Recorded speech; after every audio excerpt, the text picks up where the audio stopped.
Okay, guys, so this is the mirror we're going to work with today. And it simply was in my garage.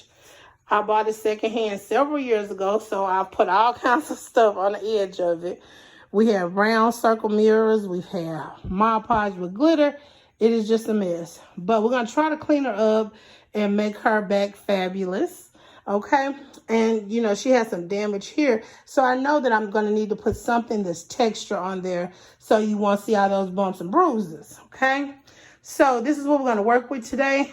I have this brush, so I'm going to use it to paint on the Mod Podge. I have a lot of crafting brushes, so I don't know exactly where I got this one from, but I want to say Walmart, and it was several in the little package, okay? We're going to use this Mod Podge in gloss. We definitely want Mod Podge in gloss, and this is a larger bottle, so I know how much I was going to use. And then we're also going to use this, which this is Crushed Mirror that I got from Ikea. Okay, I had these a while, and I was like, you know what? I'm going to find something to do. And so this crushed glass is going to give us our texture around the edge. Okay, and so far I pulled 2 of these. I have like 6 of them, but I pulled out 2. And then I also have these gems. Now, these gems have kind of like an iridescent type finish on them.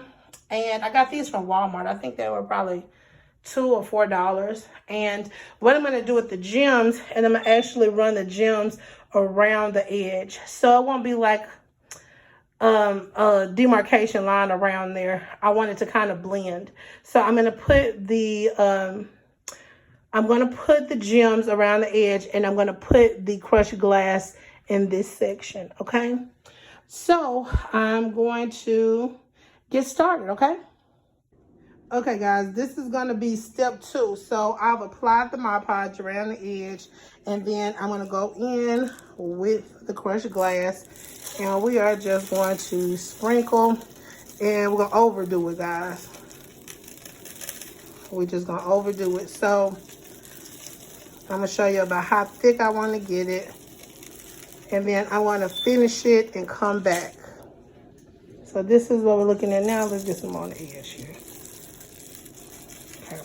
So I want it really thick so I can pack it down. Because when it dries, it's going to catch those little flyaway pieces, okay? So I'm going to finish around the edge, and then I'm going to come back. Okay, guys, we are moving into the winning stretch on this one. Okay, so the next step was to put the stones around the edge.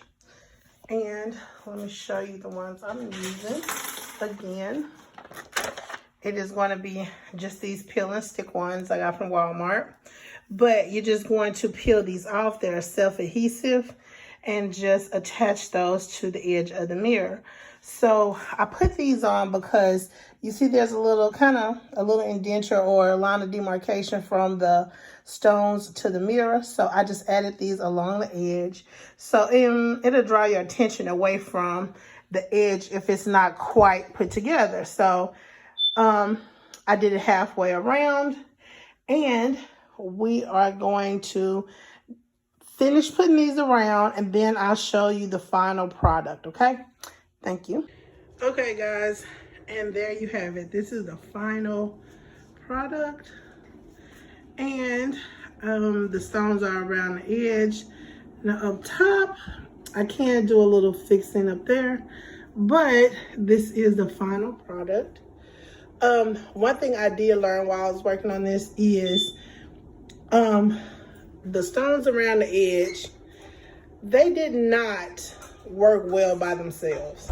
I had to actually go and reinforce it with the glue gun because the adhesive on the back, it wasn't strong enough to hold up.